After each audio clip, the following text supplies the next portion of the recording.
Hello students, so this is our next video. देखिए भाई, इसमें हम क्या सीखने वाले हैं आज। ये हमारे एक थ्योरम है, बुक में दे रखी थ्योरम 1.3। सुनिए थ्योरम क्या है, फिर समझते हैं इसे। Let P be a prime number if P divides A square then P divides A where A is a positive integer. ठीक है, कुछ समझ नहीं आया, ए बी सी डी तो हमें बचपन से समझ नहीं आती। देखो भाई, इसे सिंपल लैंग्वेज में समझते हैं बिल्कुल।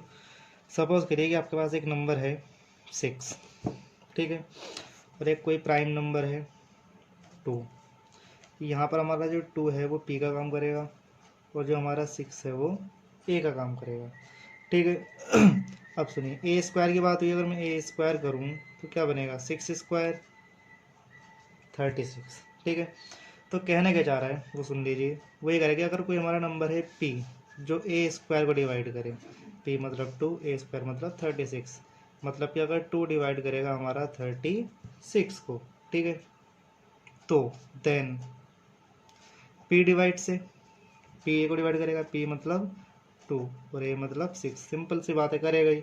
जब स्क्वायर को डिवाइड कर रहा है तो स्क्वायर के अंदर भी तो वही फैक्टर है, तो उसे भी करेगा। अच्छा, डिवीजन का कॉन्सेप्ट क्या होता है जरा वो समझो, तब थोड़ा और क्लियर होगा। मान लो मैं आपसे कह रहा हूँ कि 2 डिवाइड कर रहा है 16 को, इसका क्या मतलब है।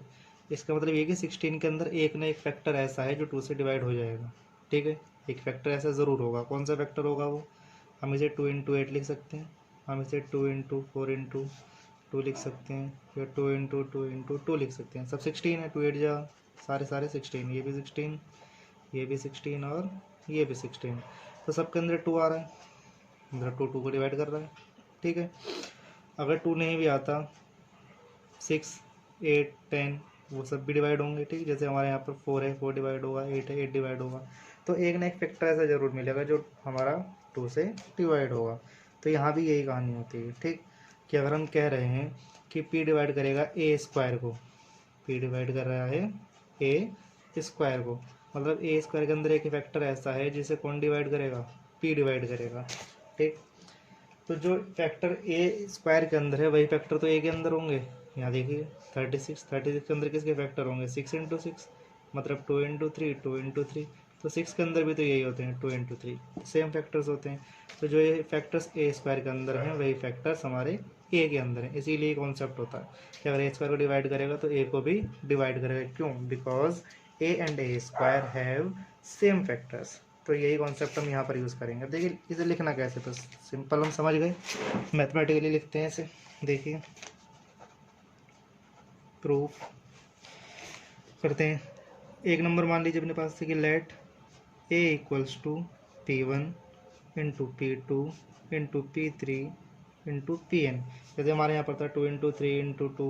ठीक, तो हमने यहाँ P1 P2 P3 इस तरीके से मान लिए कि ये हमारे फैक्टर्स हैं। तो अगर मैं ए स्क्वायर करूँ तो क्या बनेगा, P1 P2 Pn एक बार और यही दूसरी बार। बेस स्क्वायर मतलब वही तो होता है इसी नंबर की मल्टीप्लाई उसी के साथ। जैसे कि अगर मैं बोलूँ 2 स्क्वायर मतलब 2 इंटू 2, 4 स्क्वायर 4 इंटू 4, ऐसे ही P1 इंटू P3 Pn, इनका स्क्वायर इसके साथ मल्टीप्लाई। तो सेम फैक्टर्स हैं, जो ए के पास फैक्टर्स थे वही हमारे ए स्क्वायर के पास फैक्टर हैं। अब क्या गिवन है वो सुन लीजिए, P डिवाइड्स ए स्क्वायर, मतलब P divides P1 P2 Pn into P1 P2 Pn। तो जितने फैक्टर यहाँ से यहाँ तक हैं वही फैक्टर्स तो पूरे में हैं, बस दो दो बार हैं, रिपीट ही तो हुए हैं। तो हम कह सकते हैं कि P डिवाइड करेगा P1 P2, ये डिवाइड का साइन होता है। ठीक है बेटा, बिल्कुल सीधा होना चाहिए, एकदम सीधा, इसे हम बोलते हैं डिवीजन। चलिए, तो अगर P दोनों को डिवाइड कर रहा है तो एक सिंगल फैक्टर को डिवाइड करेगा, क्यों, क्योंकि दोनों के पास सेम फैक्टर्स हैं, डिफरेंट थोड़ी हैं। तो हम लिख सकते हैं P डिवाइड्स ए, हैंस प्रूफ। ठीक है, तो ये आपको समझ आया होगा। अब इसके ऊपर हम एक क्वेश्चन है उसे करेंगे जिससे ये थ्योरम का यूज़ होगा उसमें, वो बहुत ही इंपॉर्टेंट है। अप्रोक्सीमेटली एवरी ईयर आता है भाई एग्जाम में। √3 दे देंगे, √2 दे देंगे, √5 √7 √11 √13, हमें उस नंबर से तो मतलब है ही नहीं, हमें तो ये सीखना है कि कैसे होगा। चलिए अब ये क्वेश्चन समझते हैं जरा। Prove that square root 3 is irrational number. ठीक है, देखिए इसे हम ग्रेजुएशन के कॉन्सेप्ट से करेंगे, कॉन्ट्रडिक्शन दिखाकर। अभी तक शायद आपने ना किया हो कोई क्वेश्चन कॉन्ट्रडिक्शन से, लेकिन इस बार हम करेंगे, उल्टा प्रूफ कर देंगे। ठीक है, देखिए कैसे करते हैं। इन्होंने कहा कि प्रूव करिए कि जो हमारा स्क्वायर रूट 3 इरेशनल नंबर है, हमें पता है इरेशनल नंबर है, ठीक, लेकिन प्रूफ करना है इस बार। चलिए तो उल्टा मान के चलते हैं कि मान लीजिए let square root 3 equals to P upon Q is a rational number. कैसा नंबर है बच्चों? रेशनल। हमने मान लिया कि रेशनल नंबर है वेयर HCF, ऐसे पढ़ चुके हैं हम, highest common factor of P and Q, कि P और Q का जो HCF है मान लीजिए 1 है, कोई भी इसके अंदर कॉमन फैक्टर नहीं है। ठीक, देखिए इस बात का क्या मतलब है, यहाँ पर समझते रफ में। जैसे सपोज करिए कहीं लिखा है 2/3 और कहीं लिखा है 6/4/6, दोनों का मतलब सेम है, हम इसे कट कर सकते हैं, 2 2 4 2 3 6। बट यहाँ पर जब हमने नंबर लिखा था स्टैंडर्ड फॉर्म में नहीं था, इसमें 2 कॉमन था, 4 के पास 6 के पास दोनों के पास 2 है, बट ये स्टैंडर्ड फॉर्म है, तो हमने यहाँ पर इसे स्टैंडर्ड फॉर्म में लिखा है कि यहाँ पर इन दोनों में क्या कॉमन है 1। इसी तरीके से यहाँ पर इन दोनों में क्या कॉमन है 1, कि जो भी था वो हमने कट कर दिया, तो ये हमारा कॉमन है। चलिए देखिए आगे, तो हमने मान लीजिए HCF हमारा क्या है 1 है, इसी बात को हम पकड़ के चलते हैं, इसी बात का यूज़ करेंगे बहुत अच्छा। देखिए square root 3 equals to P upon Q, square कर दीजिए दोनों side, squaring both sides, writing बहुत बेकार है, राइटिंग भी नहीं आना बिल्कुल भी, समझना बस।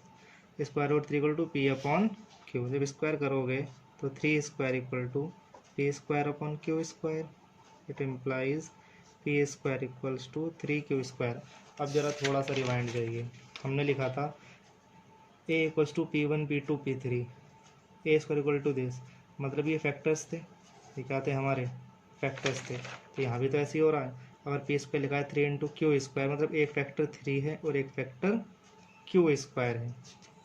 ठीक, और जो फैक्टर बनता है वही तो डिवाइड करता है, फैक्टर बनता है हमारा वो क्या करता है, डिवाइड करता है। ठीक, हमेशा जैसे 6 इक्वल टू होगा, मान लीजिए जैसे हम ऐसे लिख लेंगे 6 इक्वल टू 3 इंटू 2, तो 3 डिवाइड करेगा 6 को, या हम बोल सकते हैं 2 डिवाइड करेगा 6 को। तो यहाँ पर क्या लिखा हुआ है, P square equal to 3 into इसके अंदर 3 डिवाइड करेगा पी स्क्वायर को, क्यू स्क्वायर डिवाइड करेगा पी स्क्वायर को, तो सिंपली हम लिख सकते हैं 3 डिवाइड्स पी स्क्वायर। फिर से अपनी थ्योरम पर आ जाइए, हमने अभी भी थ्योरम की कि अगर p डिवाइड करेगा ए स्क्वायर को तो p डिवाइड करेगा a से, यहाँ भी यही बन गया कि अगर 3 डिवाइड कर रहा है p स्क्वायर को, p और a पे मत जाना, वो सिम्बल्स हैं। ठीक, वहाँ पर जो a काम कर रहा था यहाँ पर p काम कर रहा है, तो जो हमारा 3 है वो डिवाइड करेगा p को, इसे थोड़ा ऊपर करते हैं, चलिए ठीक है। तो जो हमारा 3 है वो कैसे डिवाइड करेगा बच्चों, p को, तो मैं लिख सकते हैं इसे, चलिए 2 मत मानिए, इसे हम एक अलग तरीके से लिख सकते हैं, हम लिख सकते हैं कि p has 3 as its factor. अभी आपको बताया था डिवाइड करने का मतलब क्या होता है कि इसका फैक्टर है। ठीक, तो हम बोल सकते हैं कि 3p का फैक्टर है, चलिए बहुत अच्छी बात है। अब अगर 3p का फैक्टर है, जैसे यहाँ पे आ जाइए, थोड़ा सा समझते हैं पहले। अगर मैं आपसे बोलूँ कि 6 के 2 फैक्टर हैं, 2 इंटू 3, ठीक, तो मान लीजिए यहाँ पर p 6 है, अगर मैं बोलूँ कि 6 हैज़ 3 एज इट्स फैक्टर, तो अकेला 3 थोड़ी होगा, कुछ और भी तो होगा उसके साथ, जैसे यहाँ पर क्या है 2, ऐसे अगर मैं 10 लिखूँ तो 10 के भी तो 2 फैक्टर होंगे, 2 इंटू 5, एक 2 होगा, एक 5 होगा। ऐसे अगर मैं 15 लिखूँ, इसके भी 2 फैक्टर होंगे, 3 इंटू 5, एक 3 होगा, एक 5 होगा।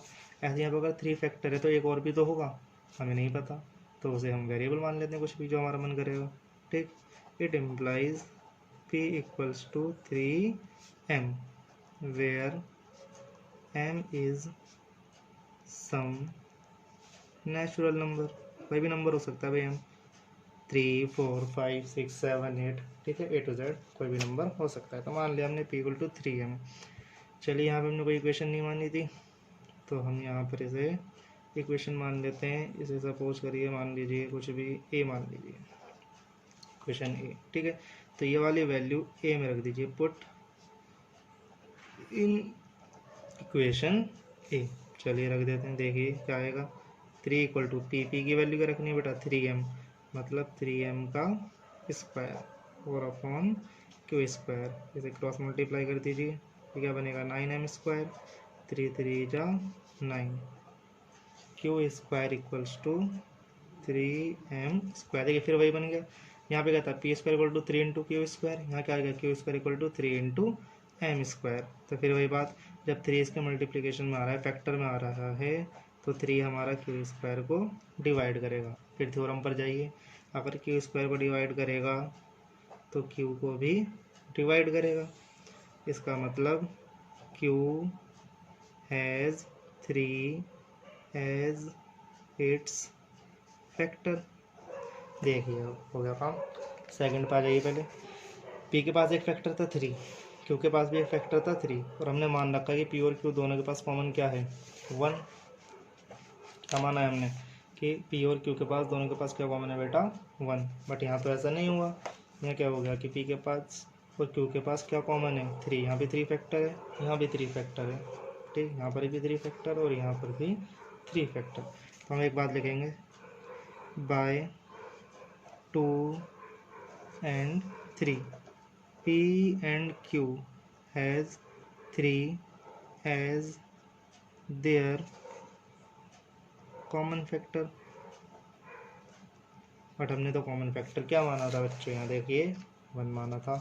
तो कॉन्ट्रडिक्शन नहीं होगा, कॉन्ट्रडिक्शन का मतलब होता है बात का अपोजिट हो जाना, जो भी बात आपने मानी वो ना होना। आपने क्या माना था SCF1, बट दोनों का SCF तो 3 आ गया, फैक्टर तो कॉमन फैक्टर 3 आ गया, ठीक। तो हम लिख सकते हैं विच इज ए कॉन्ट्राडिक्शन, चलिए पूरा लिख लेते हैं, कॉन्ट्राडिक्शन टू आवर अजम्पशन, इसे हमने माना क्या टू आवर अजम्पशन 1। तो जब हमने मान के चले थे वो तो गलत प्रूफ हो गया, इसका मतलब जो हमने गलत माना था वो गलत था, तो सही क्या था, देखिए सही क्या था। हमने माना था कि हमारा √3 कैसा नंबर है बेटा, रेशनल नंबर, बट ये बात तो गलत हो गई सारी की सारी।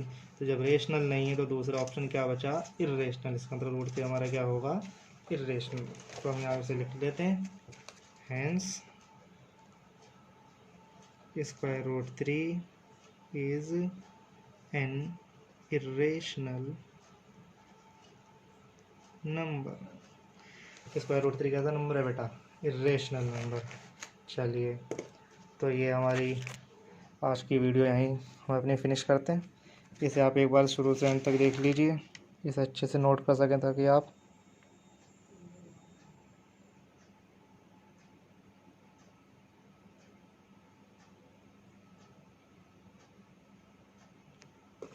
इसे भी देख लीजिए थ्योरम को।